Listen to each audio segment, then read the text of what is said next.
సంతోషంగా ఉండటము నేర్చుకోవాలి. నిజంగా సంతోషంగా ఉంటాం. ఈ లోకంలో, ఈ నేటి తరంలో it is easy to be depressed కదండి. ఎక్కడ చూసిన డిప్రెషన్. ఎంత ధనవంతుడైనా, ఎంత పేదవాడైనా, ఎంత మంచి ఉద్యోగం ఉన్నా, ఎంత ఉద్యోగం లేని వారైనా, ఎవరిని చూసినా కృంగుదల అనే ఈ భయంకరమైన దురాత్మ మనలందరినీ వెంబడిస్తుంది. అందుకని ఇక్కడ ఆయన చెప్తున్నాడు ఏంటంటే, నేర్చుకోవాలంట.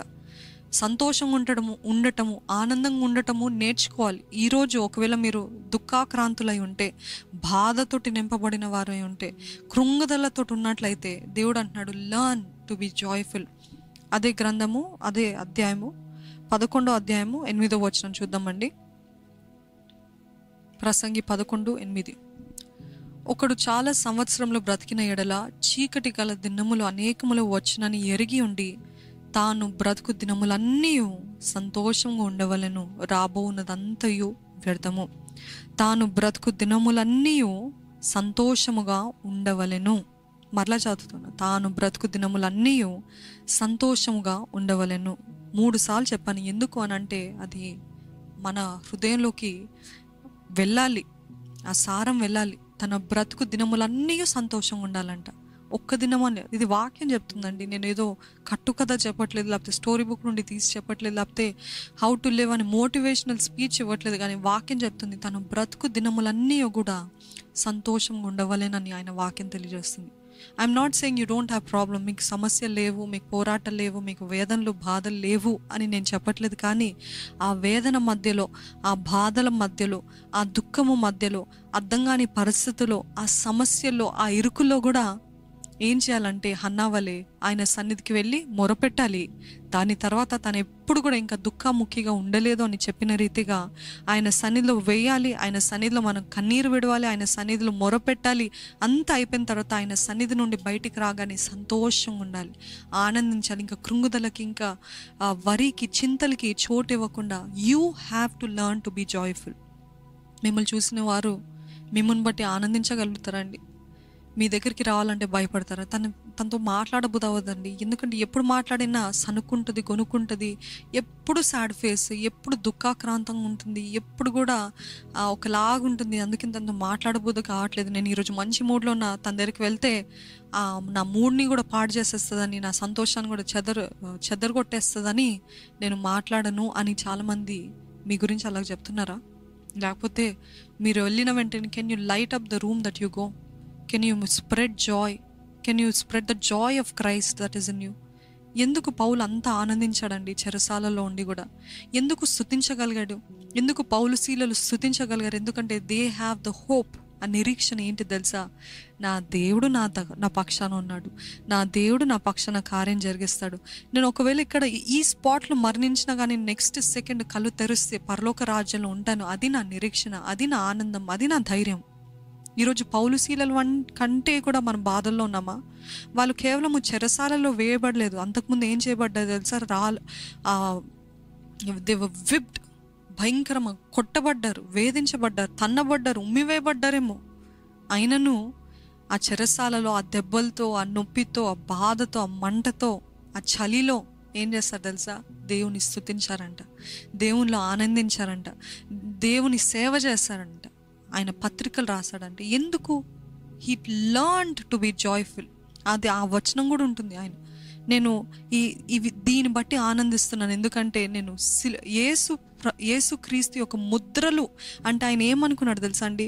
ఆ ప్రతి దెబ్బ, ప్రతి మచ్చ కూడా ఇది క్రీస్తు యొక్క ముద్ర నా శరీరం పైన.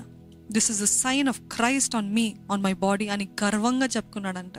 ఆ రీతిగా అటువంటి భక్తి మనకుందా? నిజంగా నేను పడుతున్న శ్రమ, ఒకవేళ మీరు దేవుని నిమిత్తమై శ్రమ పడుతున్నారేమో, బాధపడుతున్నారు, దేవా ఇది నీ కోసం కాబట్టి నేను ఆనందిస్తానయ్యా. Can you learn to be joyful? Really can you learn to be joyful? సంతోషంగా ఉండటం నేర్చుకోండి. నీ బ్రతుకు దినములన్నీ ఆనందించుము అని ఆయన వాక్యం తెలియజేస్తుంది. లర్న్. ఈరోజు ఎటువంటి పరిస్థితి అయినా, ఎంతమంది తిట్టినా, వేధించినా, బాధించినా, ఒక క్రైస్తవునికి ఉన్న గుణం ఏంటో తెలుసా? అందరికీ లేని గుణము, అందరూ చేయలేనిది ఏంటిదంటే, ఈ లోకము కొంచెం బాధలు, వేదనలు రాగానే దుఃఖముఖులు అయిపోతుంటారు. వేదనలో మునిగిపోతుంటారు. కానీ క్రైస్తవులకు ఉన్న ప్రత్యేకత, క్రైస్తవులకి ఉన్నది ఏంటి ఆ స్పెషాలిటీ అని అంటే, వారు ఎన్ని బాధలైనా ఎన్ని శ్రమలైనా ఆనందిస్తూ ఉంటారంట. That is the speciality. అదే లోకం చూసి ఇన్ని బాధలు, ఇన్ని శ్రమలు, ఇన్ని పోరాటాలు కూడా how can you smile, how can you be joyful అని అడిగితే, అది మనం ఇచ్చే సాక్ష్యం ఏంటిదంటే, నా క్రీస్తు నా తోడున్నాడు, నా దేవుడు నా తోడున్నాడు. అదే నా ఆనందం, అదే నా కాన్ఫిడెన్స్, అదే నా joy. Can people see that in you today? Can people see that in you today? నిన్ను చూసి ఆనందించగలుగుతారా? నిన్ను చూసి వారు ధైర్యం పొందుకుంటారా? మిమ్మల్ని చూసి తను చూడు ఎంత భయంకరమైన పరిస్థితులు కూడా ఆనందిస్తుంది. I should also learn that. నేను కూడా నేర్చుకోవాలి. I also want that God. నాకు కూడా అటువంటి దేవుడు కావాలి అని మిమ్మల్ని చూసిన వారు అనగలుగుతారా?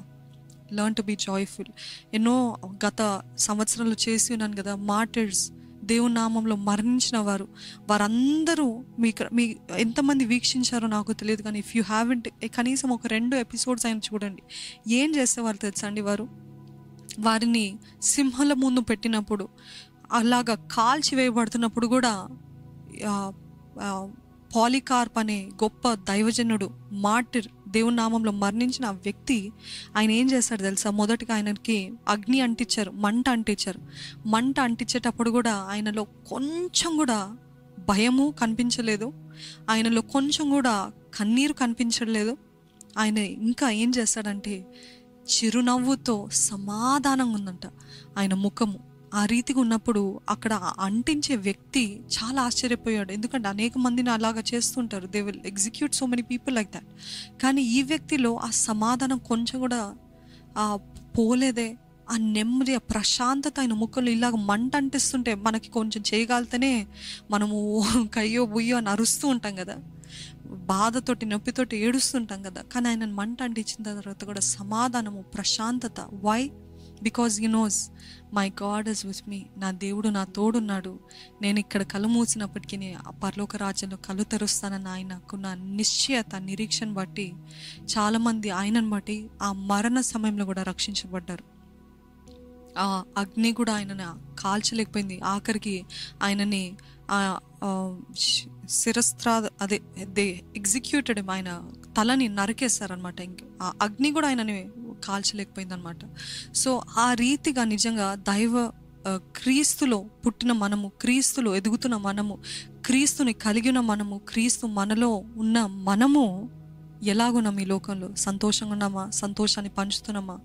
సంతోషంగా ఇతరుల్ని కెన్ యూ లైట్ అప్? అందుకని మొదట్లో, ఈ మీటింగ్ మొదట్లో నేను చెప్పాను ఏంటిదంటే, we are the light of the world. ఈ లోకానికి వెలుగు అయి ఉన్నాం. ఈ లోకము మన దగ్గర నుండి ఆ వెలుగు తీయలేదండి, తీయకూడదు కూడా. లోకం ఎన్ని మాటలన్న వెలుగు, మనలో ఉన్న వెలుగు దాచబడకూడదు.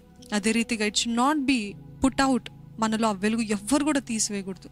ఎంత బాధ అయినా, ఎన్ని మాటలన్నా ఆ సమాధానము మీరు కాపాడుకోగలుగుతారా? ఆనందము మీరు కాపాడుకోగలుగుతారా?